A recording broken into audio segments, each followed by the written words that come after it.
السلام علیکم ورحمۃ اللہ وبرکاتہ۔ میرے پیارے آقا علیہ الصلاۃ والتسلیم کے پیارے دیوانوں، خاتون جنت حضرت فاطمۃ الزہرا رضی اللہ تعالیٰ عنہا کی کنیزوں، مکاشفۃ القلوب کے 20ویں ایپیسوڈ میں آپ تمام کا استقبال ہے۔ الصلاۃ والسلام علیک یا رسول اللہ، الصلاۃ والسلام علیک یا حبیب اللہ، الصلاۃ والسلام علیک یا نبی اللہ، وعلی آلک واصحابک یا نور اللہ، صلی اللہ تعالی علیہ وسلم۔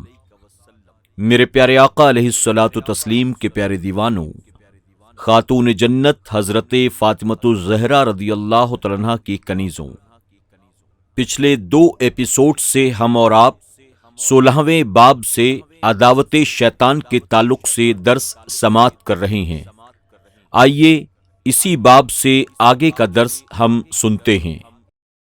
اللہ تعالیٰ نے قریش کے ان نوجوانوں کو اندھا کر دیا اور نبی کریم صلی اللہ علیہ وسلم قریش کے جیالوں پر مٹی ڈالتے ہوئے یہ آیت تلاوت کرتے ہوئے باہر نکل گئے۔ اس حال میں ایک شخص وہاں آیا اور اس نے ان لوگوں سے پوچھا، یہاں کیا کر رہے ہو؟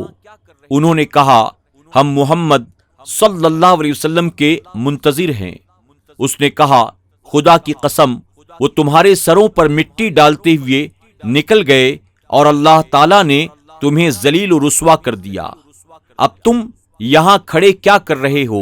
اب جو انہوں نے اپنے سروں کو ہاتھ لگایا تو سب کے سروں میں مٹی پڑی ہوئی تھی، اور وہ حضرت علی رضی اللہ عنہ کو حضور اکرم صلی اللہ علیہ وسلم کی چادر اوڑھے سوتے دیکھ کر ایک دوسرے سے یہی کہتے رہے، خدا کی قسم، یہ محمد صلی اللہ علیہ وسلم ہی سو رہے ہیں، یہاں تک کہ صبح ہو گئی اور حضرت علی رضی اللہ عنہ بستر سے اٹھے۔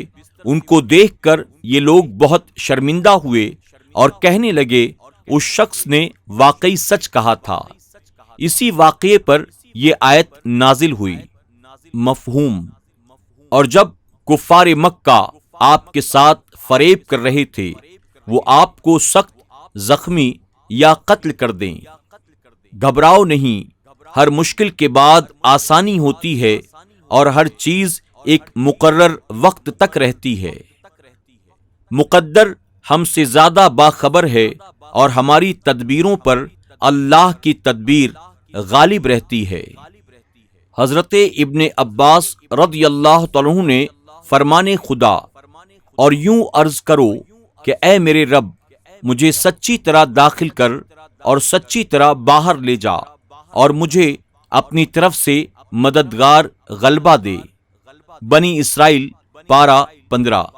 اس کی تفسیر میں فرماتے ہیں کہ اس آیت میں اللہ تعالیٰ نے نبی کریم صلی اللہ علیہ وسلم کو ہجرت کی اجازت مرحمت فرمائی، اور حضرت جبرائیل علیہ السلام نے آپ سے کہا، آپ حضرت ابو بکر صدیق رضی اللہ عنہ کو اپنی ہجرت کا ساتھی منتخب کریں۔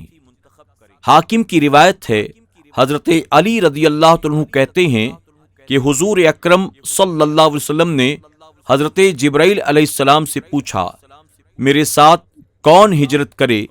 تو انہوں نے کہا، حضرت ابو بکر صدیق رضی اللہ عنہ۔ حضور اکرم صلی اللہ علیہ وسلم نے حضرت علی رضی اللہ عنہ کو ہجرت کے متعلق بتایا اور فرمایا، تم میرے بعد یہیں رہنا اور لوگوں کی امانتیں واپس کر کے آنا۔ صدیق اکبر رضی اللہ تعالیٰ عنہ کے گھر میں حضور اکرم صلی اللہ علیہ وسلم کا خلاف معمول تشریف لانا۔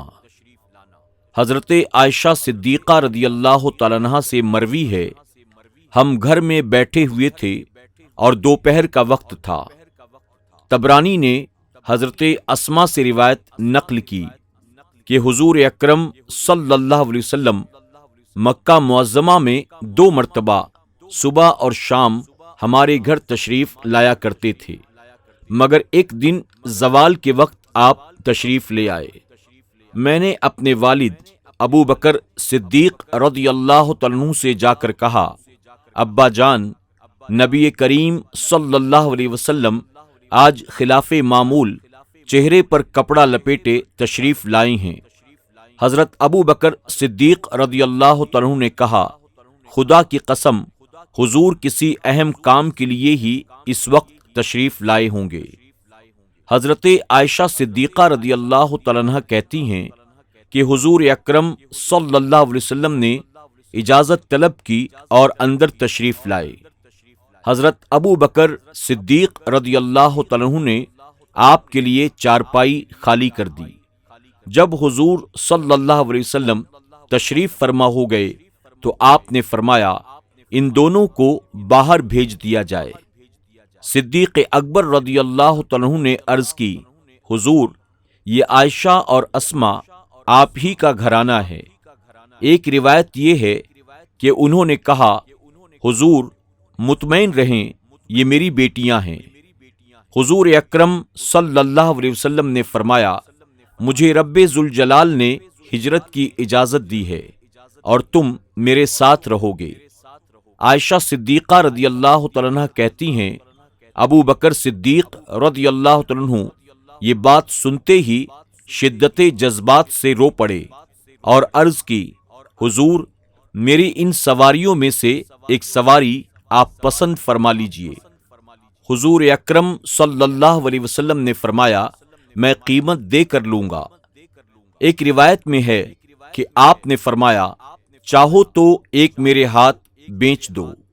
آپ نے قیمت دے کر اس سواری کو حاصل کیا تاکہ آپ کو ہجرت کی مکمل فضیلت حاصل ہو جائے اور جان و مال کی قربانی سے اس کی شروعات ہو۔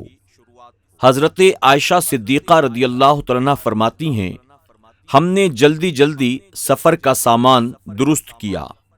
ایک روایت ہے، ہم نے حضور اکرم صلی اللہ علیہ وسلم اور صدیق اکبر رضی اللہ تعالیٰ عنہ کے لیے بہترین سامان سفر باندھا اور اسے ایک تھیلے میں ڈال دیا۔ سفر ہجرت میں زاد راہ یعنی سفر خرچ۔ واقدی کی روایت ہے کہ راستے کے خرچ کے لیے ایک بھونی ہوئی بکری تھی۔ حضرت اسما نے اپنی کمر کا پٹکا پھاڑا اور اس سے تھیلے کا منہ باندھ دیا۔ اسی لیے حضرت اسما رضی اللہ تعالیٰ عنہ کو ذات النطاقین کہتے ہیں۔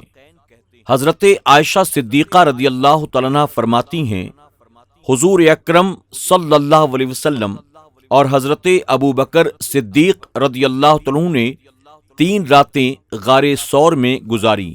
اس غار میں چونکہ ثور بن عبد منات آ کر ٹھہرا کرتے تھے، اس لیے اسے غار ثور کہا جاتا ہے۔ روایت ہے کہ حضور اکرم صلی اللہ علیہ وسلم اور صدیق اکبر رضی اللہ تعالیٰ عنہ رات کے وقت مکان کی پچھلی کھڑکی سے نکل کر غار کی طرف روانہ ہوئے تھے۔ راستے میں ابو جہل آ رہا تھا، مگر اللہ نے اسے اندھا کر دیا اور آپ خیریت سے گزر گئے۔ اسما بنت ابو بکر صدیق رضی اللہ تعالیٰ عنہ کہتی ہیں، حضرت ابو بکر 5000 درہم اپنے ساتھ لے کر گئے تھے۔ صبح جب قریش نے حضور اکرم صلی اللہ علیہ وسلم کو نہ پایا تو انہوں نے مکہ کے چاروں طرف تلاش کرنا شروع کیا۔ ہر طرف جاسوس دوڑا دیے گئے۔ جو لوگ غار ثور کی طرف جا رہے تھے انہوں نے آپ کے نشان قدم تلاش کر لیے اور غار ثور کی طرف چل پڑے، مگر جب غار کے قریب پہنچے تو نشان ختم ہو گئے۔ قریش حضور اکرم صلی اللہ علیہ وسلم کی ہجرت سے بہت چراغ پا یعنی ناراض تھے اور انہوں نے حضور اکرم صلی اللہ علیہ وسلم کو تلاش کرنے والے کے لیے 100 اونٹ کا انعام مقرر کیا تھا۔ حضرت قاضی ایاز رحمۃ اللہ تعالی علیہ سے مروی ہے کہ جبل سبیر نے حضور اکرم صلی اللہ علیہ وسلم سے عرض کیا کہ آپ میری پیٹھ سے اتر جائیں، مجھے ڈر ہے کہ کہیں لوگ آپ کو شہید نہ کر دیں اور مجھے عذاب نہ دیا جائے۔ غار ہرا نے التجا کی، حضور صلی اللہ علیہ وسلم آپ میرے یہاں تشریف لائیے۔ روایت ہے کہ جیسے ہی حضور اکرم صلی اللہ علیہ وسلم حضرت ابو بکر صدیق رضی اللہ تعالیٰ عنہ کے ساتھ غار ثور میں داخل ہوئے، اللہ تعالیٰ نے غار کے دروازے پر ایک جھاڑی پیدا کر دی جس نے ان حضرات کو کافروں کی نظروں سے اوجھل کر دیا۔ خدا کے حکم سے مکڑے نے غار کے دہانے پر جالا تان دیا، جنگلی کبوتروں نے اپنا گھونسلہ بنا لیا۔ یہ سب کچھ مکہ کے کافروں کو غار کی تلاشی سے باز رکھنے کے لیے کیا گیا تھا۔ ان دو جنگلی کبوتروں کو اللہ تعالیٰ نے ایسی بے مثال جزا عطا کی کہ آج تک حرم شریف میں جتنے کبوتر ہیں وہ انہی دونوں کی اولاد میں سے ہیں۔ جیسے انہوں نے اللہ کے نبی صلی اللہ علیہ وسلم کی حفاظت کی تھی، ویسے ہی اللہ رب العزت نے حرم شریف میں ان کے شکار پر پابندی لگا دی ہے۔ قریش کے نوجوان ڈنڈے، لاٹھیاں اور تلواریں سنبھالے چاروں طرف پھیل گئے، جن میں سے کچھ غار کی طرف بھی جا نکلے۔ انہوں نے وہاں کبوتروں کا گھونسلہ اور اس میں انڈے دیکھے تو واپس لوٹ گئے اور کہنے لگے، ہم نے غار کے دہانے پر کبوتروں کا گھونسلہ اور اس میں انڈے رکھے ہوئے دیکھے، اگر وہاں کوئی داخل ہوتا تو لامحالہ کبوتر اڑ جاتے۔ حضور اکرم صلی اللہ علیہ وسلم نے ان کی یہ ساری باتیں سنی اور سمجھ گئے اللہ تعالیٰ نے مشرکوں کو ناکام لوٹا دیا ہے۔ کسی نے کہا، غار میں جا کر دیکھو تو صحیح۔ جواب میں امیہ بن خلف نے کہا، غار میں گھسنے کی کوئی ضرورت نہیں ہے، تمہیں غار کے منہ پر مکڑی کا جو جالا نظر آتا ہے وہ تو محمد صلی اللہ علیہ وسلم کی پیدائش سے بھی پہلے کا ہے، اگر وہ اس میں داخل ہوتے تو یہ جالا اور یہ انڈے ٹوٹ جاتے۔ یہ حقیقت میں قوم قریش کو مقابلے میں شکست دینے سے بھی بڑا معجزہ تھا۔ غور کیجئے، مطلوب کیسے کامیاب اور تلاش کرنے والے کیسے گمراہ ہوئے۔ مکڑی نے جستجو کا دروازہ بند کر دیا اور غار کا منہ ایسا بن گیا کہ پتہ لگانے والوں کے قدم لڑکھڑا گئے اور وہ ناکام واپس لوٹے۔ مکڑی کو لازوال سعادت میسر آئی۔ ابن نقیب نے خوب کہا ہے، اشعار جس کا مفہوم ہے، ریشم کے کیڑوں نے ایسا ریشم بنا جو حسن میں یکتا ہے، مگر مکڑی ان سے لاکھوں درجہ بہتر ہے، اس لیے کہ اس نے غار ثور میں حضور اکرم صلی اللہ علیہ وسلم کے اوپر غار کے دہانے پر جالا بنا تھا۔ بخاری اور مسلم شریف میں حضرت انس رضی اللہ تعالیٰ عنہ سے مروی ہے، حضرت ابو بکر صدیق رضی اللہ تعالیٰ عنہ نے فرمایا، جب ہم غار میں تھے میں نے رسول اللہ صلی اللہ علیہ وسلم سے عرض کیا، حضور اگر یہ اپنے قدموں کی طرف دیکھیں گے تو یقیناً ہمیں دیکھ لیں گے۔ حضور اکرم صلی اللہ علیہ وسلم نے فرمایا، ابو بکر تمہارا ان دو کے بارے میں کیا خیال ہے جن کے ساتھ تیسرا خدا ہے؟ بعض سیرت نگاروں نے لکھا ہے کہ جب ابو بکر صدیق رضی اللہ عنہ نے یہ اندیشہ ظاہر کیا تو حضور اکرم صلی اللہ علیہ وسلم نے فرمایا، اگر یہ لوگ ادھر سے داخل ہوں گے تو ہم ادھر سے نکل جائیں گے۔ صدیق اکبر رضی اللہ عنہ نے غار میں نگاہ کی تو دیکھا دوسری طرف ایک دروازہ نظر آیا جس کے ساتھ ایک سمندر بھی تھا، جس کے کنارے کا پتہ نہ تھا، وہ بہہ رہا تھا اور اس غار کے دروازے پر ایک ناؤ بندھی تھی۔ میرے پیارے آقا علیہ الصلوۃ والتسلیم کے پیارے دیوانوں، خاتون جنت حضرت فاطمۃ الزہرا رضی اللہ تعالیٰ عنہ کی کنیزوں، انشاءاللہ اسی باب سے عداوت شیطان کے تعلق سے مزید کچھ باتیں ہم کل کے ایپیسوڈ میں سماعت کریں گے۔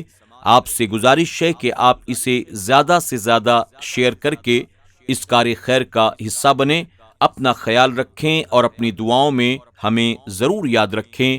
السلام علیکم ورحمۃ اللہ وبرکاتہ۔